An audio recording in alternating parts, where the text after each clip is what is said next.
আমি এখন করব রাজা সাহেবের রিভিউ। বাচ্চা ছেলেরা ভিডিও থেকে দূরে থাকলে পরেই ভালো হবে। আর যারা দেখছো তারা কানে প্লিজ হেডফোন লাগিয়ে নাও। এটা ল্যাপটপে বা এমনি নর্মালি চালিও না যদি তোমার আশেপাশে লোক থাকে। ওকে? অভিনয় বল, চিত্রনাট্য বল, গল্প বল, স্ক্রিপ্ট বল, অ্যাকশন বল, বিজিএম বল, এডিটিং বল, ভিএফএক্স বল বল বল বল বল বল বল বল বল বল বল। ওকে, এই স্ক্রিপ্টে হরর এলিমেন্ট, বল, এই স্ক্রিপ্টে ফ্যান্টাসি এলিমেন্ট, বল, এই গোটা স্ক্রিপ্ট বল, পারফরমেন্সেস মালবিকা মোহন, বল, রাজু হিরানির হোয়াইট ওয়াস্ট জঙ্গি সঞ্জয় দত্তর পারফরমেন্স কেমন ছিল, বল, বাল অ্যান্ড প্রভাস, বল, বল, বল, বল,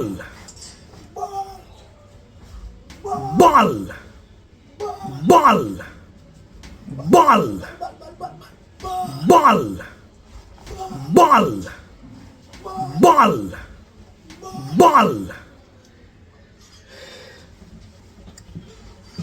দেখো, এই সিনেমাটা নিয়ে আমাকে একটা সিরিয়াস কথা বলতে যদি হয়, যারা এই সিনেমাটাকে ডিফেন্ড করছে বা যারা এই সিনেমাটাকে ভালো বলার চেষ্টা করছে বা যারা এই সিনেমাটার মধ্যে র্যাশনালিটি খোঁজার চেষ্টা করছে, তাদের সাথে আপনি আপনার মেয়ের বিয়ে দিন, বোনের বিয়ে দিন, প্রেমিকার বিয়ে দিয়ে দিন। কারণ এদের মতো পজিটিভ লোক দুনিয়াতে হতে পারে না ভাই, যে এরকম গুয়ের মধ্যে থেকেও খুঁজে খুঁজে বলছে যে না এই গুটা হেলদি, এই গুটা দেখে মনে হচ্ছে ভাত ডাল সবজি ঘরের খাবার খাওয়া গু। ঠিক আছে, ইট ইজ লাইক ডিরেক্টর প্রথম 20 মিনিট আর একটা ভালো আইডিয়ার পরে হঠাৎ করে মনে হয়েছে যে এটা আমার দ্বারা হচ্ছে না, তাহলে চলো আমি যা খুশি তাই বানিয়ে ফেলি। কখনো দানবের সাথে লড়ছে, কখনো 100 লোকের সঙ্গে লড়ছে, কখনো গুড়পাক খাচ্ছে, কখনো কুমিরের সঙ্গে লড়ছে। এবং সব থেকে বড় স্ক্যাম, যেই লোকটার ছবি পোস্টারে রয়েছে, ট্রেলারে রয়েছে, টিজারে রয়েছে, সেই পোর্শনটা নাকি সিনেমাতে আপলোডই হয়নি, কারণ সার্ভারে নাকি ইস্যু ছিল। এটা একটা যুক্তি, এরকম যুক্তি রাজাচন্দ্র দিয়েছিল। ঠিক আছে, দেখুন বাংলা কত এগিয়ে। রাজাচন্দ্রের যুক্তি আজকেরা ইউজ করছে, না আমি যে সার্ভারে ইস্যু ছিল, আমরা ভুল করে মেন সিনেমার মধ্যে মেন সিন যেটা আমরা ট্রেলারে দেখিয়েছি, পোস্টারে দেখিয়েছি, বুড়ো প্রবাস, সেটা আমরা সিনেমার মধ্যে ঢোকাইনি। ভাই তুই সিনেমা এডিট করা তুই শেখাবি লোককে? হ্যাঁ, সার্ভারে ইস্যু ছিল বলে এডিট হয়নি? শুয়োরের বাচ্চা। এবারে মানুষ বলবে নেগেটিভিটি করছে, ফ্রি স্পিচের অপব্যবহার করছে, গালাগাল দিচ্ছে, আমাদের বাচ্চারা এদের থেকে গালাগাল শিখছে। আমি আপনার বাচ্চাদেরকে শেখাচ্ছি যে কি করে নিজেদের কষ্টার্জিত পয়সা এইসব ঢপের সিনেমার পেছনে ওয়েস্ট না করতে হয়। পাবলিকের সময়ের দাম নেই, 3 ঘন্টার দাম নেই, 300 টাকার দাম নেই। একটা দিনের মধ্যে একটা সিনেমা দেখার জন্য লোকে গাড়ি, বাইক, ট্রেন, অটোতে করে গিয়ে লাইনে দাঁড়িয়ে টিকিট কেটে সিনেমা দেখছে। এই পরিশ্রমটার দাম নেই। তাদেরকে নিয়ে যা খুশি তাই করা যায়, জাস্ট বিকজ বাহুবলীর পরে কাইন্ড অফ অলিখিতভাবে প্যান ইন্ডিয়ান সুপারস্টার বলে সে যা খুশি তাই করতে পারে, বারংবার বারংবার প্রত্যেকবার চলতে পারে। এই জিনিসটা Prabhas is getting more then Salman Khan day by day. Salman খানের তো তাও শরীর খারাপ, প্রভাসের শরীরের কোনটা খারাপ ভাই? একটা লেজি লোক। ওর ডায়ালগ ডেলিভারি দেখে মনে হয় কি যে মানে সকালবেলা ঘুম থেকে উঠে দু পাউয়া মেরে, ঠিক আছে, ও এসছে অভিনয় করতে জড়ানো গলায়। আর এই সিনেমাতে তো প্রভাস অ্যাকচুয়ালি নেই, এই সিনেমাতে প্রভাস অ্যাকচুয়ালি নেই। বডি ডাবলের ওপরে মুখটাকে মর্ফ করা। প্রভাসের স্যালারি নেওয়া উচিত নয়, ওর স্যালারি ডোনেট করা উচিত। যে ভাই তোরা না আমার স্যালারি দিয়েই আমাকে বানা, ভিজুয়ালি বানা। প্রভাসের উচিত জেমস ক্যামেরনের সাথে কাজ করা। জেমস ক্যামেরন পুরো একটা ডিজিটাইজ ভার্সন করে ছাড়বে। প্রভাসের এখন ওটাই, প্রভাসের উচিত না সিনেমা না করা। এবং দেখুন, যখন একটা সিনেমা বাজে হয় না, যখন একটা সিনেমার স্ক্রিপ্ট এই লেভেলে বাজে হয়, তখন এটা কিন্তু শুধুমাত্র ডিরেক্টরের দায় নয়। যে এডিট করছিল সে সিনগুলো দেখে বুঝতে পারছিল না, ডে বাই ডে শ্যুট করার পরে সেই শ্যুটিংয়ের ফাইলের মধ্যে কিন্তু সিলেকশন হয়, পুরো সাজানো হয়। তো এই সাজানোর কাজটা এডিটারের টিম করে, তারা বুঝতে পারছিল না যে এটা বাজে। বা যে সিনেমাটোগ্রাফার, যাই সিনেমাটোগ্রাফার এখানে দরকারই পড়েনি, সব ভিএফএক্স দিয়ে করেছে, ঠিক আছে। তারা বুঝতে পারছিল না বাজে স্ক্রিপ্টের কোনো সুপারভাইজার থাকে না, তারা জানে না যে this is bad, this is gonna flop, তারা এটা বুঝতে পারে না।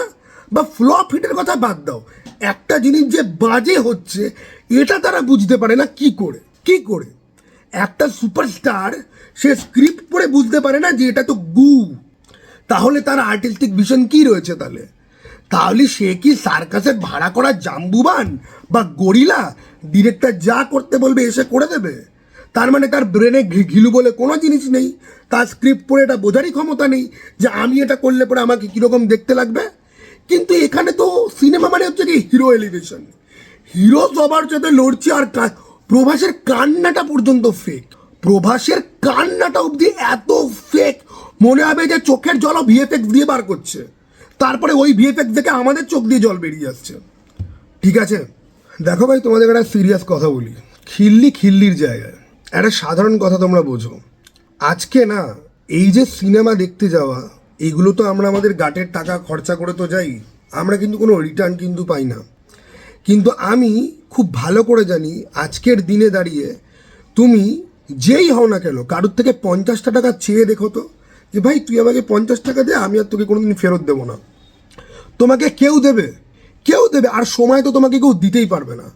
তুমি যদি কাউকে বলো যে ভাই তোর লাইফের থেকে 1 ঘন্টা তুই আমাকে দে, কেউ দিতেও পারবে না, কোনো কারণ ছাড়া সময় অথবা পয়সা আজকের দিনে কেউ দেয় না।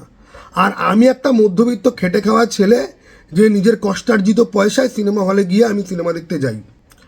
এবং তোমরা যদি দেখো ভালো করে, আমি একটা লাইভ করেছিলাম রাজা সাব রিলিজ করার ঠিক আগের দিন রাত্রিবেলা, ঠিক আছে? এবং লাইভের মধ্যে আমি অত্যন্ত বিরক্তি চক্রে বলেছিলাম যে কাল সকালে আমি একটা বালের সিনেমা দেখতে যাচ্ছি। দেখো, আমার প্রেডিকশন অনেক সময় ভুল হতে পারে, বাট রাজা সাব এই লেভেলের গু না, যাদের মাথায় অ্যাটলিস্ট কিছু 5%ও বুদ্ধি আছে, তারাও জানতো যে এই সিনেমাটা জঘন্যই হবে। এবং এই সিনেমাতে এখন তো বক্স অফিসে অনেক জল মেশানো হচ্ছে, বক্স অফিস যাই হোক না কেন এই সিনেমাটা 10 কোটি টাকা কামানোর অর্থ রাখে না, এই সিনেমাটা 1 পয়সা কামানোর যোগ্যতা রাখে না, এই সিনেমাটা কারুর দেখা উচিত না। This is Wars then Adipurush has a competition right now, ঠিক আছে? এই সিনেমাটা অত্যন্ত খারাপ সিনেমা, যেখানে ডিরেক্টর থেকে শুরু করে, প্রডিউসার থেকে শুরু করে, অ্যাক্টর থেকে শুরু করে সবাই জানতো এটা একটা খারাপ সিনেমা হতে চলেছে। ডেসপাইট নোয়িং দিস, তারা এফোর্ট দেয়নি ঠিক করার, তারা চেষ্টা করেনি। আদিপুরুষের মতো এত বড় একটা মনুমেন্টাল ফ্লপের পরে হিরোর অনেক বেশি সাবধান হয়ে যাওয়া উচিত, কিন্তু না, হিরো সাবধান হয়নি। কারণ এই হিরো খুব ভালো করে জানে আমার এই ঘুমন্ত এই পাউয়া মারা থোবড়া দেখার জন্য লোকে চলে আসবে। কারণ আমি কখনো কলকি দিই, কখনো সালার দিই, আবার কখনো একটা রাধেশ্যাম বা কখনো একটা আদিপুরুষ আমার পেছন থেকে পকাত করে বেরিয়ে যায়। মানুষের ইমোশন নিয়ে শোনো, দেখো, তোমার কাজ প্রত্যেক দিন সমান হবে না।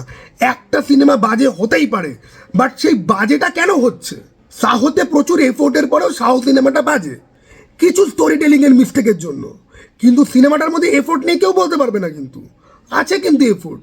হিরোর যদি অ্যাক্টিংয়ে যদি এনার্জি না যদি থাকে, হিরো যদি সমস্ত দিনে একই রকমভাবে অ্যাক্টিং যদি করে, তাহলে কিছু করার নেই।